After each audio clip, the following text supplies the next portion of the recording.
ऐसे विष्णु ने 16 प्रकार से पूजन किया, ब्रह्मा को प्रणाम किया। ब्रह्मा तो कुछ नहीं बोले, लेकिन सदा शिव ने देखा जिस विष्णु ने घोर तपस्या करके जल को प्रकट कर दिया है, इतनी घोर तपस्या की है, और इस ब्रह्मा ने बिना तपस्या के इस तपस्वी का घोर अपमान किया है। 5वें मुख से झूठ बोल करके ये विष्णु को हराया है। तभी क्रोध में भर गए भगवान विष्णु, इतने क्रोध में भर गए कि क्रोध की आंखों से बाहों से एक विशाल महापुरुष प्रकट हो गया। वो भी क्रोध में भरा था, सीधे हाथ में तलवार लिए था, और क्रोध भरी आवाज में शंकर भगवान से बोला, किम कार्यम करवाणे अत्र शीघ्रम आज्ञापये प्रभो। हे महाराज, मुझे क्रोध के द्वारा प्रकट किया है, मुझे बहुत क्रोध आ रहा है, किसके लिए प्रकट किया, मुझे आज्ञा दीजिए, मुझे क्या करना है। तभी सदा शिव ने आदेश कर दिया, वत्सोयम विधि साक्षात जगतम अद्य देवतम नूनम अर्चिये खड़गेन तिगमेन जवसा परम। हे महाकाल, जाओ, जिस 5वें मुख से ब्रह्मा ने झूठ बोलकर मेरे तपस्वी विष्णु को प्रणाम करवाया है, अपमान किया है, उस ब्रह्मा के 5वें मुख को काट कर मेरे चरणों में चढ़ा। तुरंत महाकाल ने ब्रह्मा के 5वें मुख के बालों को पकड़ा और 5वां मुख काट दिया, लाकर शिव जी के चरणों में चढ़ा दिया। सदा शिव ने तुरंत ब्रह्मा के कटे सिर के बाल नोच लिए, बालों का धागा बनाया, सिर की दोनों आंखें निकाल ली, धागे में पिरोकर उस महाकाल के गले में सदा शिव ने पहना दिया। ब्रह्मा के सिर के 2 टुकड़े करे बराबर के, अंदर का मांस निकाल कर महाकाल को खिला दिया, और खाली खोपड़ी के खप्पर जो बच गए वो उस महाकाल के उल्टे हाथ में रखा।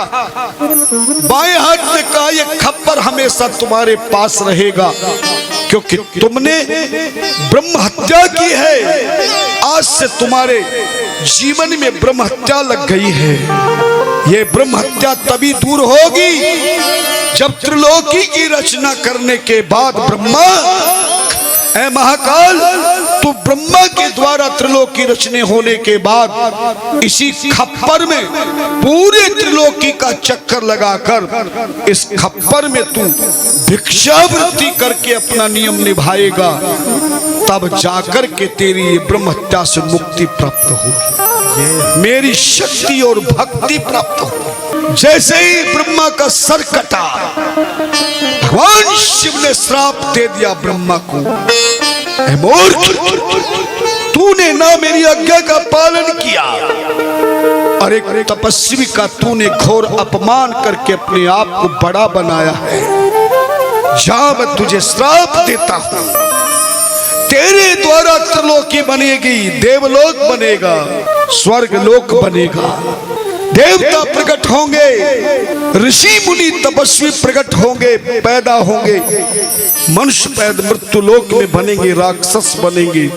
तूने ऐसा कर्म किया है ब्रह्मा, पूरी पृथ्वी पर सभी समस्त देवी देवताओं के मंदिर बनाएंगे, उनकी रोज पूजा करेंगे, आशीर्वाद लेंगे, पर जा, मेरा पहला श्राप है ब्रह्मा, तेरी कोई भी पूजा नहीं करेगा और ना ही पृथ्वी पर कहीं भी तेरा कोई मंदिर बनेगा। दूसरा श्राप दिया ब्रह्मा, देवताओं के बीच में जो भी ब्राह्मण यजमान की पूजन कराएगा, वो सभी देवी देवताओं के मंत्र बोलकर सबको आह्वान करके पूजन कराएगा यजमान के माध्यम से। पर ब्रह्मा, तेरी पूजा न देवताओं के साथ में होगी और ना ही किसी ग्रह गोचर के साथ में तेरी पूजा। तभी केत की पुष्प को ब्रह्मा ने श्राप दे दिया, तूने भी झूठी गवाही दी है। मैंने तुझे रोकने के लाने के लिए कहा था, पर कौन कुसंगत पाए न साई, रहन नीच चते चतुराई। ध्यान देना, श्राप दे दिया केतकी पुष्प को। ब्रह्मा के द्वारा लाखों प्रकार के फूल होंगे, सब फूलों से देवी देवताओं की, ऋषि मुनियों की, ग्रंथों की पूजा होगी, पर केतकी पुष्प तेरे फूल से कभी भी किसी देवता की पूजा नहीं। जैसे ही श्राप दिया, ब्रह्मा का 5वां मुख कट चुका था, इसलिए तुरंत महाराज ब्रह्मा केतकी पुष्प भगवान शिव के चरणों में गिर गए और चरणों में गिर के प्रार्थना करने लगे, हे प्रभु, हमसे अपराध हो गया है। बार बार क्षमा मांगी ब्रह्मा केतकी पुष्प ने।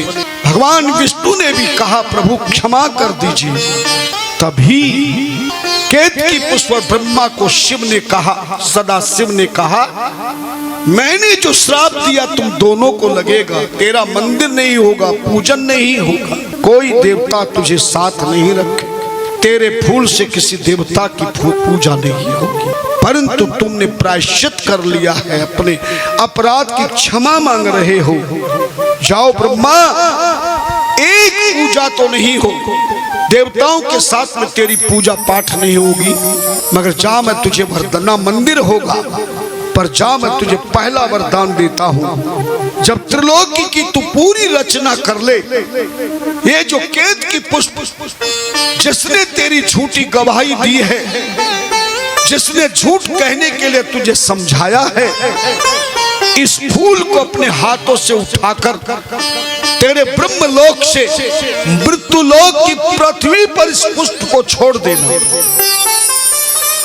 तब तक ये पुष्प मेरे ज्योतिर्स्तंभ में चिपका रहे। तेरे हाथों से ब्रह्मा ये फूल, ये पुष्प पृथ्वी के जिस स्थान पर गिरेगा, इसका वजन इतना होगा कि पृथ्वी में गड्ढा पड़ जाएगा, और इतना गड्ढा पड़ेगा कि जमीन के नीचे से जल निकल करके विशाल तालाब प्रकट हो जाएगा। ब्रह्मा, पृथ्वी पर जहां ये पुष्प गिरे, तू भी पीछे पीछे चले जाना। जहां गिरने पर तालाब जल का बने, वहीं तू 12 वर्ष तक घोर तपस्या करना, तब जाकर के तेरा जीवन आधार प्यार में बदलेगा, जीवन का कल्याण होगा। और जहां तू तपस्या करेगा 12 वर्ष, जहां ये पुष्प गिर के तालाब बनेगा, उसी जगह पर एक नगर बस जाएगा, और उसी नगर में केवल ब्रह्मा तेरा मात्र एक मंदिर होगा, तेरी पूजा होगी और कहीं नहीं। ध्यान देना, आप जानते हैं सब लोग, दिल्ली से जब अजमेर जाओगे, अजमेर से पहाड़ के ऊपर 25 किलोमीटर दूरी पर नाम है पुष्कर राज, लेकिन आप पुष्कर राज की जगह उसका नाम पुष्पराज नगर था, पुष्प के द्वारा प्रकट हुआ। हमें भी वहां 2 बार जाने का अवसर मिला, भोलेनाथ ने बताया, तो ब्रह्मा की नगरी में भी हमने कथा सुना दी। हम देखते थे ब्रह्मा की आरती अलग से होती है। केतकी पुष्प से कहा कि तेरे फूल से किसी की पूजा नहीं होगी, लेकिन सुनो केतकी पुष्प, तेरे फूल में हम वो जल प्रकट करेंगे जिस जल के प्रकट होने पर सुगंधित जल हो जाएगा, और तेरा सुगंधित जल इत्र कहलाएगा। क्या कहलाएगा? जा, मैं वरदान देता हूं, जब भी कोई आचार्य यजमान से पूजन कराएगा, या जब भी कोई गृहस्थ जीवन में, वानप्रस्थ जीवन में, जब भी कोई ब्रह्मचारी जीवन में देवी देवताओं की पूजन करेगा, तो दुनिया की सारी चीज चढ़ाने के पर भी अगर उसने इत्र भगवान को नहीं लगाया, चाहे शिव की पूजा हो, चाहे गणेश की पूजा हो, देवी की पूजा हो, राधा कृष्ण की पूजा हो, सीताराम की पूजा हो, हनुमान की पूजा हो, बिना इत्र लगाए कोई भी देवी देवता आपकी पूजा को स्वीकार नहीं कर।